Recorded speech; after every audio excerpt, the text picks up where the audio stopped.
ഓം നമോ നാരായണായ.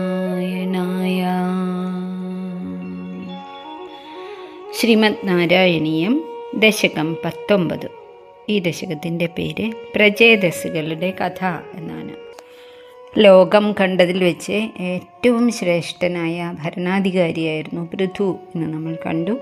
ഭഗവാന്റെ അംശം തന്നെയായിട്ടുള്ള ആ പൃഥു ചക്രവർത്തിയുടെ വംശപരമ്പരയാണ് ഇനി പറയുന്നത്. പൃഥുവിൻ്റെ പുത്രൻ വിജിതാശ്വൻ. ഇന്ദ്രൻ കട്ടുകൊണ്ടുപോയ ആ യാഗാശ്വത്തിനെ പിടിച്ചു കൊണ്ടുവന്നപ്പോൾ അതിന് ആ കുട്ടിക്ക് വിജിതാശ്വൻ എന്ന് പേര് കിട്ടിയല്ലോ. വിജിതാശ്വൻ്റെ പുത്രൻ ഹവിർധനൻ്റെ പുത്രനാണ് ബർഹിഷത്ത്. അതായത് പൃഥുവിൽ നിന്നും 4ാമത്തെ തലമുറയിൽപ്പെട്ട രാജാവാണ് ബർഹിഷത്ത്. അതിന് നപ്ത എന്ന് പറയും, പൗത്രൻ്റെ പുത്രന്. ആ ബർഹിഷത്തിനൊരു പ്രത്യേകത ഉണ്ടായിരുന്നു. അതുവരെയുള്ള രാജാക്കന്മാരൊക്കെ യാഗങ്ങൾക്ക് 2ാം സ്ഥാനമാണ് കൊടുത്തത്. തപസ്സിന് പ്രധാനം, അതുപോലെ ജനങ്ങളെ നന്നായി ഭരിക്കുക. പക്ഷെ ഈ രാജാവ് അങ്ങനെയായിരുന്നില്ല. യാഗത്തിനാണ് പ്രാധാന്യം. വേദങ്ങളിലെ കർമ്മകാണ്ഡം എങ്ങനെയായാലാണ് ഫലം കിട്ടുക, നല്ല ഫലം കിട്ടണമെങ്കിൽ ഇന്ന യാഗം ചെയ്യുക എന്നൊക്കെ കർമ്മകാണ്ഡത്തിൽ പറഞ്ഞിട്ടുള്ളത് രാജാവിനെ അത് വല്ലാതെ ആകർഷിച്ചു. അങ്ങനെ ദർഭ വിരിക്കണം യാഗം ചെയ്യുമ്പോൾ. കിഴക്കോട്ട് ആ മൊനയുള്ള ഭാഗം, അഗ്രഭാഗം കിഴക്കോട്ട് വെച്ചിട്ട് യാഗശാലയിൽ ദർഭ വിരിക്കണം. അങ്ങനെ ഈ ബർഹിഷത്ത് രാജാവിൻ്റെ ഒരു ബലഹീനതയായിരുന്നു എന്ന് തന്നെ പറയാം യാഗം. ഭൂമിയിൽ ഒരു യാഗം കഴിയുമ്പോഴേക്കും അടുത്ത യാഗം. അങ്ങനെ ഭൂമി മുഴുവനും ദർഭ കിഴക്കോട്ട് തലയാക്കി വെച്ചു എന്നാണ്.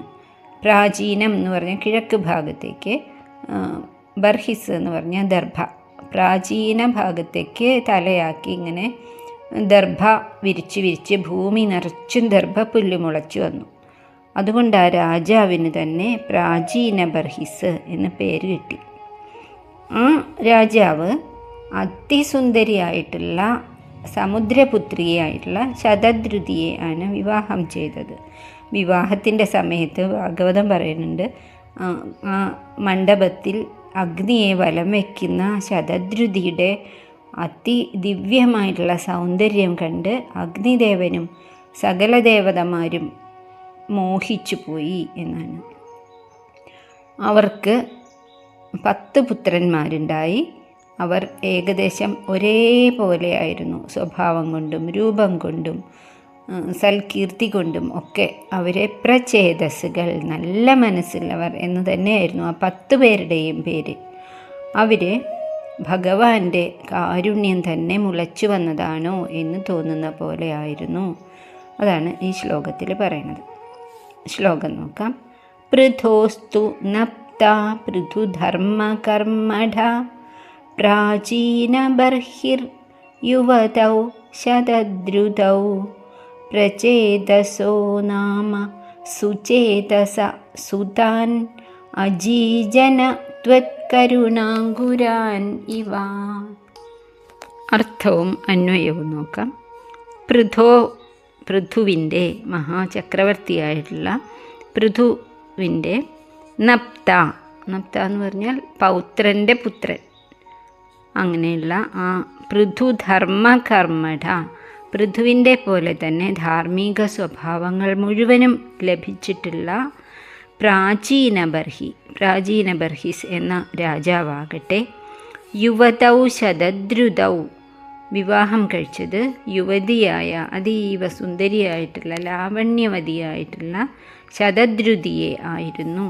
സമുദ്രത്തിൻ്റെ പുത്രിയായിട്ടുള്ള അതീവ സുന്ദരിയായിരുന്നു ശതദ്രുതി. ത്വത്കരുണാങ്കുരാൻ ഇവ, അങ്ങയുടെ കരുണ തന്നെ മുള പൊട്ടി വന്നതാണോ എന്ന് തോന്നുന്ന വിധത്തിലുള്ള സുചേതസ, ഏറ്റവും നല്ല മനസ്സോടുകൂടിയ പ്രചേതസ നാമ, പ്രചേതസ്സുകൾ എന്ന് പേരായിട്ടുള്ള സുതാൻ, പുത്രന്മാരെ, 10 പുത്രന്മാരെയാണ്.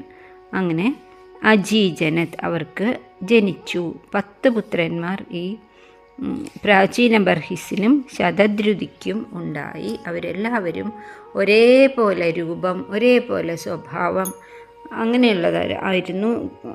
അവർക്ക് എല്ലാവർക്കും ഒരേ പേരായിരുന്നു പ്രചേതസ്സുകൾ എന്ന്. ഭഗവാൻ കൃഷ്ണനിലേക്ക് എത്തണമല്ലോ, അങ്ങനെ വംശപരമ്പര പറഞ്ഞു പോവാണ് യാദവകുലം എത്തണത് വരെ. ഇവിടെ പൃഥുവിൻ്റെ പുത്രനായിട്ടുള്ള വിജിതാശ്വൻ്റെ പുത്രനായിട്ടുള്ള ഹവിർധാനൻ്റെ പുത്രൻ പ്രാചീന ബർഹിസ് എന്ന പൗത്രൻ. അങ്ങനെ ആ തലമുറയിലെ രാജാവായിരുന്നു ബർഹിഷത്ത്, അല്ലെങ്കിൽ കിഴക്കോട്ട് തലവെച്ച് ദർഭ കൊണ്ട് ഭൂമി മുഴുവൻ നിറച്ചതുകൊണ്ട് പ്രാചീന ബർഹിസ് എന്ന പേരായ മഹാരാജാവ്. ആ പ്രാചീന ബർഹിസും ഇതേപോലെ ധർമ്മിഷ്ഠനായിരുന്നു, പക്ഷേ കർമ്മഠനായിരുന്നു. പ്രവൃത്തിയിൽ നിരന്തരം ഇങ്ങനെ മുങ്ങുന്ന ശീലമായിരുന്നു അദ്ദേഹത്തിന്. ഒരു യാഗം കഴിഞ്ഞ അടുത്ത യാഗം, അങ്ങനെ നിരന്തരം യാഗം ചെയ്ത് കിഴക്കോട്ട് തലവെച്ച് ദർഭപ്പുല്ലുകൾ നിരത്തി വെച്ചതുകൊണ്ട് അദ്ദേഹത്തിന് പ്രാചീന ബർഹിസ് എന്ന് പേര് വന്നു. ശതദ്രുതി എന്ന സുന്ദരിയായിട്ടുള്ള ഭാര്യയുണ്ടായിരുന്നു. ഭഗവാന്റെ കാരുണ്യം മുളച്ചു വന്നതുപോലെ ത്വത്കരുണാങ്കുരാൻ ഇവ അവർക്ക് സുചേതസ്സുകളായ ഏറ്റവും ശോഭയുള്ള മനസ്സോടുകൂടിയവരായിട്ടുള്ള പ്രചേതസ്സുകൾ എന്ന 10 പുത്രന്മാരും ഉണ്ടായി. പൃഥോസ്തു നപ്ത പൃഥുധർമ്മ കർമ്മഠ പ്രാചീന ബർഹിർ യുവതൗ ശതദ്രുതൗ പ്രചേതസോ നാമ സുചേതസസുത അജീജനത്വത്കരുണാങ്കുരാൻ ഇവ. അടുത്ത ശ്ലോകം.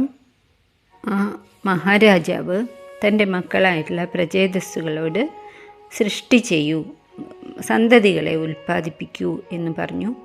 പക്ഷേ അവർക്കറിയാം ഭഗവാന്റെ കാരുണ്യത്തോടുകൂടി തുടങ്ങിയാലേ സൃഷ്ടി ശോഭനാവുള്ളൂ, അതുകൊണ്ട് ഞങ്ങൾ തപസ്സിന് പോവാണ് എന്ന് പറഞ്ഞ് ഈ 10 പേരും ഒരുമിച്ച്, ഒരേ സ്വഭാവവും ശീലവും രൂപമൊക്കെയാണല്ലോ, അവർ പടിഞ്ഞാറേ സമുദ്രത്തിലേക്ക് ലക്ഷ്യമാക്കിയിട്ട് തപസ് ചെയ്യാൻ യാത്ര ചെയ്തു. പക്ഷേ അവിടെ എത്തണതിൻ്റെ തൊട്ട് മുമ്പായിട്ട് അതിമനോഹരമായിട്ടുള്ള ഒരു പൊയ്ക, ഒരു കുളം, ഒരു സരസ് അവർ കണ്ടു. അതിൽ നിറയെ താമരപ്പൂക്കളുണ്ടായിരുന്നു. അത് അവരെ വല്ലാതെ ആകർഷിച്ചു. പൂജയ്ക്ക് വേണമെങ്കിൽ താമര ഇതളുകൾ അവിടെ നിന്ന് എടുക്കുകയും ചെയ്യാം. വളരെ അവരെ എങ്ങനെ വിളിക്കുന്നത് പോലെ തോന്നി. ആ താമരക്കുളം എന്നാണ് 2ാമത്തെ ശ്ലോകത്തിൽ പറയുന്നത്. പിതു സിസൃക്ഷാനിരതസ്യ ശാസനാദ് ഭവത് തപസ്യാഭിരതാ ദശാപിതേ പയോനിധിം പശ്ചിമമേത്യ തത്തടേ സരോവരം സന്തദൃശുർ മനോഹരം. അർത്ഥം: സിസൃക്ഷാനിരത തസ്യ പിതു, സൃഷ്ടിയിൽ തൽപരനായിട്ടുള്ള അവരുടെ പിതാവിൻ്റെ ശാസനാത്, ആജ്ഞപ്രകാരം, പിതാവായിട്ടുള്ള പ്രാചീന ബർഹിസിൻ്റെ താൽപ്പര്യം പുത്രന്മാരായിട്ടുള്ള പ്രചേതസ്സുകൾ സൃഷ്ടി നടത്തണം, ധാരാളം കുട്ടികളെ ജനിപ്പിക്കണം എന്നായിരുന്നു. അദ്ദേഹം കർമ്മനിരതനാണ് എന്ന് നമ്മൾ കണ്ടുല്ലോ, പ്രജാപതിയുമായിരുന്നു. അങ്ങനെ തപസ് ചെയ്യട്ടെ ഞങ്ങൾ എന്ന് പറഞ്ഞ് ഇവരതിൽ നിന്നും വ്യതിചലിക്കുകയാണ്. ഞങ്ങൾ തപസ് ചെയ്ത് മനസ്സിനെ പക്വമാക്കട്ടെ എന്ന് പറഞ്ഞ് ഈ 10 പ്രചേതസ്സുകളും ഒരുമിച്ച് ഭഗവാനെ തപസ് ചെയ്യാനായിട്ട് പോയി. പിതുശാസനാത് ഭവത്തപസ്യാഭിരത, അവർക്ക് പക്ഷേ സൃഷ്ടി നടത്തുന്നതിനേക്കാൾ അല്ലെങ്കിൽ അതിനു മുമ്പായിട്ട് ഭഗവാനെ തപസ് ചെയ്യണം എന്നായിരുന്നു ആഗ്രഹം. ഭവത് തപസ്യ അഭിരത, അങ്ങനെ ആഗ്രഹിക്കുന്നവരായിട്ടുള്ള അവർ അവർ 10 പേരും ഇങ്ങോട്ട് പോയി. പശ്ചിമം പയോനിധിം ഏത്യ, പടിഞ്ഞാറേ ഭാഗത്തുള്ള സമുദ്രത്തിലേക്ക് അവർ പോയി.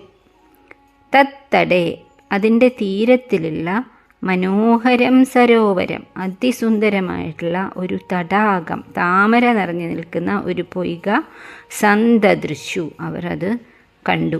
മനോഹരം, അവരുടെ മനസ്സിനെ ആ പൊയ്ക അപഹരിച്ചു. അത്രയ്ക്ക് സുന്ദരമായ ഒരു പൊയ്കയാണ് അവരത് കണ്ടത്. ഭട്ടതിരിപ്പാട് കഴിയുന്നത്ര സ്ഥലങ്ങളിൽ ഇങ്ങനെ ഭഗവാന്റെ തപസ്സിലേക്ക് ആകൃഷ്ടരാകുന്ന കുട്ടികളെക്കുറിച്ച് പറയും. അതുപോലെ അതിൻ്റെ പരിണത ഫലമായിട്ട് ഭഗവാന്റെ കാരുണ്യം ഏറ്റവും അധികം അവർക്ക് ലഭിക്കുന്നതായിട്ടും പറയും. അതാണ് ഈ നാരായണീയം അത്രയേറെ ഭക്തിപ്രധാനാണ് എന്ന് പറയുമല്ലോ. ശ്ലോകം ഒന്നും കൂടി നോക്കാം. പിതു ശുശ്രൂഷാനിരതസ്യ ശാസനാത്, സൃഷ്ടിയിൽ നിരതനായ ആ പിതാവായ പ്രാചീന ബർഹിഷിസിൻ്റെ ശാസനയാൽ, ആജ്ഞയാൽ, ഭവത് തപസ്യാഭിരതാദശാപിതേ,